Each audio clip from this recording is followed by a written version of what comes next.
Bonjour tout le monde. Aujourd'hui, une nouvelle technique pour l'amélioration de votre voix. J'en ai parlé par écrit et maintenant je vais en parler en parlant. Il y a des techniques qui existent pour améliorer sa diction et son éloquence qui passent toujours par la lecture ou par l'écoute de textes écrits. Il faut vraiment vous entraîner à beaucoup lire, à beaucoup déclamer du texte à haute voix et à beaucoup écouter des orateurs. C'est un exercice de mimétisme que je mets en place avec ce que j'appelle la technique de l'oreillette unique, que j'ai pas inventée, mais que j'utilise et que je vais vous expliquer. Vous prenez un lecteur de musique, votre téléphone, quoi que ce soit, relié à des écouteurs, vous vous baladez, vous faites vos trucs, vous promenez le chien, vous êtes en ville, et vous mettez une seule oreillette. Alors je ne le fais pas à cause du casque, mais vous voyez, j'ai un petit arceau pour que ça, pas que ça tombe. Vous mettez une seule oreillette et pas l'autre. Et vous allez écouter un livre audio, une conférence, un podcast, ce que vous voulez, et vous allez vous entraîner.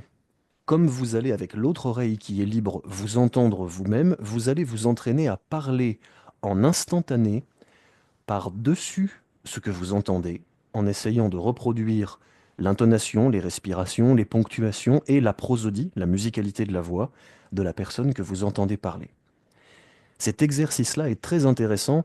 C'est un peu comme un exercice de traducteur en simultané au Parlement, vous savez, ou dans des, on voit ça des fois sur les chaînes d'information où c'est en langue étrangère, donc il faut faire de la traduction simultanée. Là, c'est de la même langue à la même langue, mais c'est le même principe. Et vous allez apprendre, surtout pour les comédiens qui font du doublage, c'est très intéressant ça, vous allez apprendre à gérer le décalage temporel entre l'arrivée auditive d'une information et sa retransmission par vous.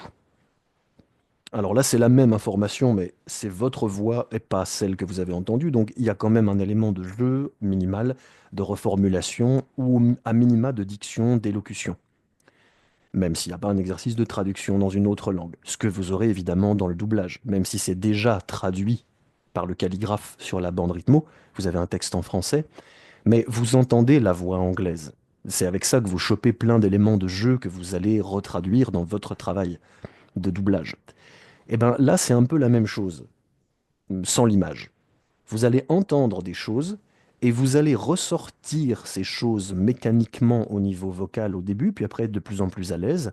Vous allez anticiper, quand vous connaîtrez votre auditeur, ses mimiques, ses essoufflements, ses petits tics de langage, et vous allez pouvoir vous concentrer sur donner des intentions, parce que le langage, la pure linguistique, la phonétique sera devenue fluide. Ça, c'est un exercice qui va incruster en vous le fait d'être à l'aise avec le côté phonétique de la voix, le côté purement dictionnel. Et c'est quelque part en se détachant du texte que vous ne voyez pas mais que vous entendez, que vous allez devenir meilleur dans l'interprétation du texte, parce qu'il n'est plus un carcan qui étouffe, il est une armure qui protège et un tremplin qui propulse. Donc, je vous encourage à le faire plutôt quand vous êtes un peu tranquille, parce que si vous avez des gens autour de vous qui vous entendent parler à haute voix avec une seule oreillette, vous allez un peu passer pour un zinzin, surtout si vous déclamez des trucs un peu enflammés.